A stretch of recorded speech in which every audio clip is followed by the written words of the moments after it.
Pozdravljeni. Danes bom spregovoril o enem strateškem prijemu, katerega vidimo skoraj na vsaki dirki Formule 1. Govoril bom o predčasnem postanku ali undercutu. To je prijem, ki omogoča, ukolikor je uspešen, da voznik prehiti svojega nasprotnika skozi bokse. Namreč, mnogokrat se zgodi, da je voznik s svojim bolidom na progi z dosti boljšim ritmom, bi lahko vozil dosti hitreje, a ga nekdo pred njim zaustavlja. Ga blokira, ga ne pusti pred se, on pa na progi ga ni sposoben prehiteti. Tukaj se ne bom spuščal v dejavnike, lahko je razlika med bolidi premajhna, lahko ima aerodinamične težave ali mu proga tega ne dopušča. Sploh ni važno. No, v takem primeru vidimo, da gre na predčasni postanek. Predčasni postanek na tisto, kar je bilo planirano, na tisto, kar vidimo kot idealni krog za postanek. No, ko se vrne na progo, skuša narediti serijo čim več najbolj hitrih krogov, kot jih je sposoben. In to zato, da prav v tem segmentu, ko ga je njegov nasprotnik zadrževal, kar največ nadomesti tistega izgubljenega časa. Kajti tudi njegov nasprotnik bo moral iti na postanek. In v trenutku, ko bo prišel iz boksov, ukolikor bo ta manever sicer uspešen, bo prišel iz boksov za njim. Klasično prehitevanje v boksih. A ni tako enostavno, kot se lahko zdi na prvi pogled, da nekdo samo gre 3, 4, 5 krogov predčasno v bokse, zamenja, dobi nove pnevmatike, gre ven in stvar je opravljena. Potrebno je, da ko se vrne na progo, pride v praznino, ne sme pasti v gnečo. Kajti ukolikor pride v gnečo, je v istem položaju, kot je bil predtem. Ima sicer izjemno hiter bolid, a te hitrosti ne more izkoristiti in ne more dosegati izželenih časov. Po drugi strani, velika verjetnost, na primer na določenih progah, da pride na progo varnostni avtomobil ali virtualni varnostni avtomobil.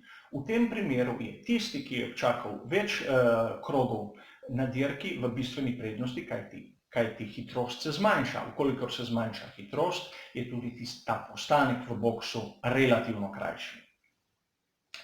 Možno je tudi, da pride do spremembe vremena, spremembe temperatur in tako naprej. V glavnem, v današnji Formule 1, glede na današnje bolide, kateri so si v primerjavi s preteklosti dosti bližje, je prehitevanje na progi zmeraj bolj redko. Zato se uporablja tudi tak manever, tak strateški prijem, da se nasprotnika prehiti. A tu sta še dve zanimivosti. Najprej, ukolikor gledamo dvojno vodstvo določene ekipe oziroma voznika iste ekipe, ki vozita eden za drugim, in imata oba zaiti na postanke, bomo videli, kjeremu dajejo prednost prav tako, da bojo tega klicali prvega v bokse.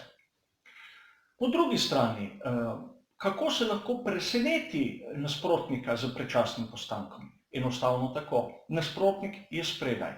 V trenutku, ko ta prevozi vhod v bokse, izbere tisti, ki sledi, manever gre v bokse menjati, preostali, ta, ki je ostal zunaj, pa je prisiljen narediti še en krog. To vidimo zelo pogosto in vidimo tudi to, da pogosto se to uporablja tudi kot ukano, kajti uporabljajo enega voznika, ki bo naredil predčasni postanek samo zato, da mu bojo nasprotniki sledili, tisti, kateremu so namenili boljšo strategijo, pa vztraja zunaj in ponavadi tudi doseže rezultat. Problem predčasnega postanka, bistveno prezgodnega postanka je tudi ta, da v tem segmentu dirke, katerega mora zdržati s temi predčasno menjenimi pnevmatikami, lahko pride do prevelike obrave. Kajti izven so tistega idealnega okna, koliko krogov bojo zdržale.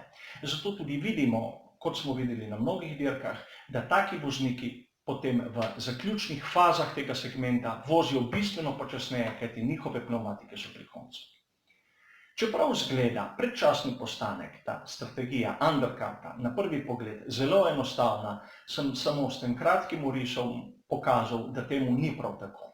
Obstajajo še druge zakonitosti, treba vedeti točno, kakšen je ritem, podatke iz prostih treningov, vse je treba upoštevati, da se je pri uporabi te strategije uspešni. Hvala za vašo pozornost, mi pa se vidimo v naslednjem prispevku z novimi temami.